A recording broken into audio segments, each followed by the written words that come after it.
the game was a tight affair, and Ace, it was one that needed you, because when spot-on moments come up like this one, we just think, Ace, we can't wait for Monday, because we just need clarification on what has taken place here. Referee points to the spot, and 39 minutes into the match, penalties awarded. Take us through this. Yeah, let's go straight to that incident, Thomas, because we always choose the best here. And, you know, when the referee positions himself such that he's able to pick up action, he's quick to the penalty mark, shows super confidence. And you'll see why. Because that player, that defender in red, clumsily, you know, pushes the attacker there. Perhaps he could have just shepherded him on, but he knew that if he got to that ball, it would have been a clear goal. And so he takes one for the team, and look what happens. Hits the crossbar and bounces back. I have a question for you, though, because as I watched this game, I thought to myself, why was that not a red card? And again, you can correct me here, but the interpretation that I learned at some point was that if you're not attempting to play the ball and you commit a foul in the box, it can be a red card that's awarded there. If it's a straight push like that, I don't see an attempt to play the ball. Well, what takes it away is that he was not in possession. He was not in possession. That's what takes it away. You've got to have that qualifier. So had that ball come to his feet? To his feet. And then the push happened? It's a totally different ball game. He is not in possession, and therefore he is not denied an obvious goal-scoring opportunity. There's no obviousness. You just said he was going to score a showcase if that cross had come in. You just said he would showcase your goal. No. He would have run on to gain possession. At the moment the foul is committed, he is not in possession. And that is why the referee would not give. But I am correct in the sense that you have to be trying to play the ball. Ooh, that is tight, eh? Ooh, Ace. He is not. The ball is almost Almost is not good enough. He must be in possession. At the moment the foul is committed, he must be in possession. He is not in possession.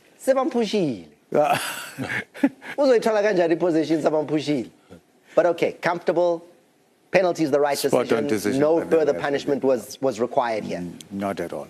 All right. What I like about this is the fact that the referee plays advantage and very quickly realizes that there is no advantage that's been taken. Very good point. Yep. Good point, Yep. Matthew. I was going to go on to that point, because sometimes the referees are too quick to blow the whistle. Yes, you've seen the foul.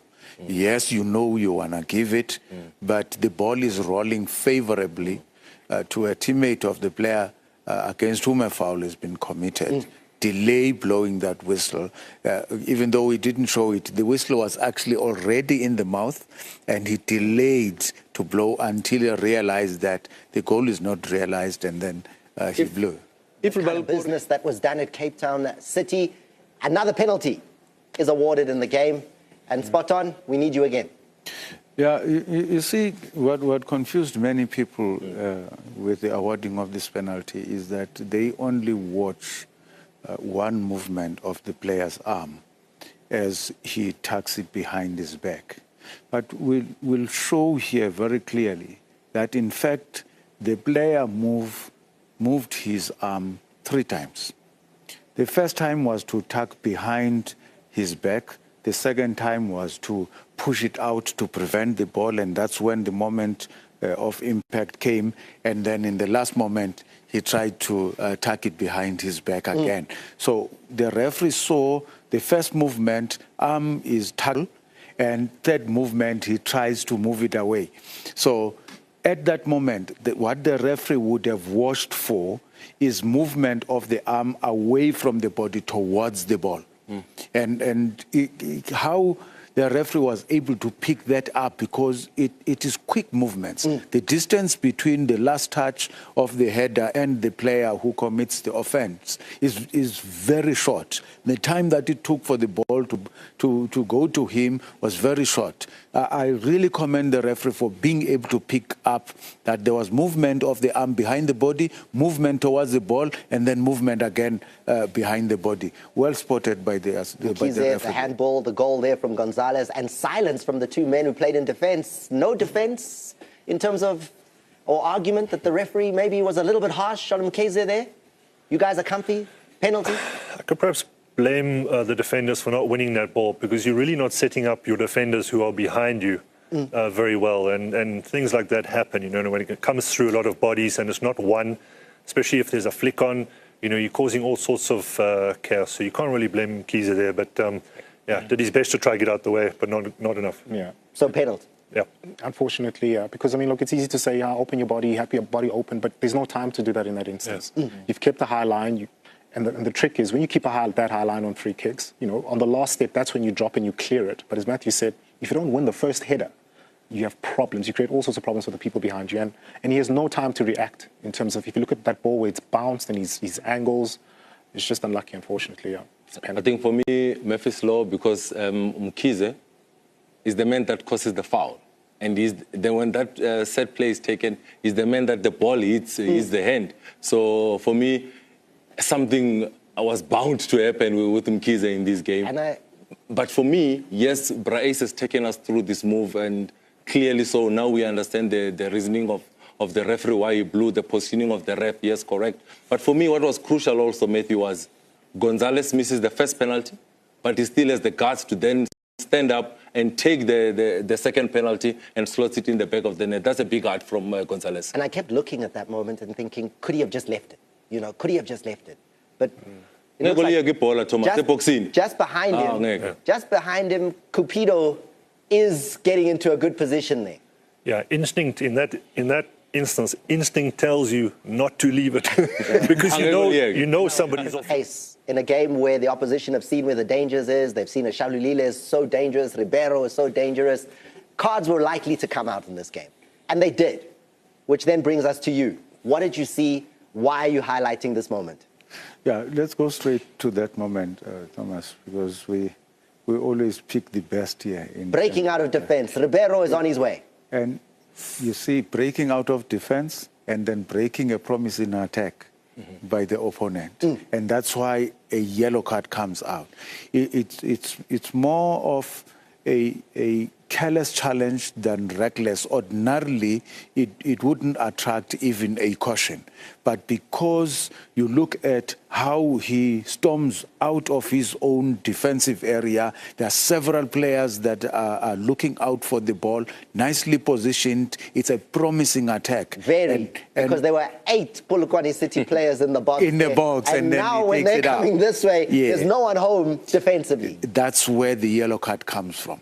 You know, when you break a promising attack, the referee will always show that yellow card. Spot-on decision by the There was frustration, though, because I know there was more around Ribeiro and how he then goes to pick up a card, because he does get protection there. The ref says, yellow card, I see. You know, you're not getting, they're bringing you down, they're hacking you down there, you're a danger man. But then he still gets so pent up angry a few minutes later that he gets himself in the book. Yeah, unsporting behavior, unfortunately. I mean, once the referee blows, calm down. You have been given what you deserve. It's a minute and a half later. You've been given what you deserve, and you know that you are a target, and they'll try and take you out of your comfort zone. They'll try and do everything to make you angry so that you lose focus, and that's something that he needs to work on. Why, Ace? Because with our limited football from way back in the day, you put your hands on an opponent, usually you're expecting a red card. He puts a full push in here. No, you see... There, full push, Tata. What the laws of the game appreciate now is that there's the text and the spirit. There's what is written in the form of the text and the spirit. The laws of the game appreciate the fact that the blood is boiling. It's a high-tempo match, and you've got to compensate for that. As long as there's no excessive force used, as long as there's no intention to injure the opponent, it would then not be a red card, but rather be a yellow for unsporting behavior. So he should have fallen. Similarly, you know, when the opposition wants to delay the play, you know, you often see attacking players then push the player away. You know, so that for me is not a... Yeah, but it's not a yellow When card. they push you, Mo was in that. red card. When I promoted Right here, drama. watch here. Ribeiro, push here. Ta, Iwa. Iwa. Bafuna abantu for amasoapy. Relax. Okay, Ace, if he falls there and rolls Nothing. around on the floor, No, the referee will see it. The referee is correcting No, the the, position. the we've referee is seen correct. cards come out. He will see the extent of that push, the energy that is behind it, and he will know when you're going for theatrics. no, I'm in a hurry to get to a red card. A red card does happen in the game, eh? So we'll stay with you here because Onyango then finds himself sent off. A beautiful moment of perfect coordination between the referee and the assistant referee. Because remember, when the ball is kicked upfield like that, the referee is still behind play. And then again, it's given a fresh impetus and another impetus. He's caught for pace. He sees that the ball is handled. But from where he is, he can see whether it's inside or outside, right? But he can see that there is handling of the ball, but he relies on the assistant referee there who lifts up his flag to indicate that it is actually a foul, and the referee would immediately know that it's outside the penalty area. Now, decision-making time. Is it Dogso or not? Look at that. No defender in close proximity. The striker is in possession of the ball, and the goalkeeper takes one for the team. Onyango is off. He's denied an obvious goal-scoring opportunity there for Chauke. And then, guys, I want to check now if you've been following the laws of the game. I've got three men who played the game here. There was drama. No, because suddenly drama. Sundowns cannot make a substitution, even though they have the subs. Then Mamelodi Sundowns, when the red card happens, Mamelodi Sundowns had already stopped the game 3 times. We're looking at them here. So second half. Yes. This is the first sub. The first sub, Tembazwani comes in. So that's the first time they stop the game. Second sub we can see here, that's around 70 minutes. Yes, when Maema comes in and Tapelo Morena comes in, that is the second time that they're stopping the game, right? And then around the 84th minute, we see this is still the second time. Third opportunity. So now the third opportunity is going to come up now where Mamelodi Sundowns are making this change. This is the third time they stop the game to make a sub. Yes, they still have one more sub to make, but you can only stop the game 3 times. They've used all 3 opportunities. Yes, 3 opportunities. So now they have to wait for the 4th opportunity, which comes in extra time, eh? Yes. But it was a fascinating moment to look at, and the Sundowns bench were instantly aware of the fact. You could hear Wendell Robinson on the bench saying, someone has to put on that jersey now, because they couldn't get Jody February on until extra time, where they had another substitution opportunity. It's good when the technical team have that understanding, but it's also even better when the referees themselves have kept proper records, because if you've used up all your 3 substitution opportunities, you will then be left with that which is additional. And that one which is additional comes with an extra substitute, and you can only utilize it during extra time. So if you don't go to extra time, you remain with an outfield player taking the goalkeeper's position. 6 minutes of Lebusa in goal, guys. Did you ever put on the gloves? Did you ever get a situation where you were needed to help your team out? No. I stayed well clear of putting on the gloves. And I just can't understand how Chauke doesn't make Lebusa work in this instance. Because, you know, he's not going to be proficient. I've seen Lebusa in goals before, but he's not going to be proficient in goals. Just make him work. Just make him safe. Hit target. Chip one over the wall. Hit it low and hard at the far post. They never made him make a save. No, that was unacceptable, really. Yeah. Opportunity must rest.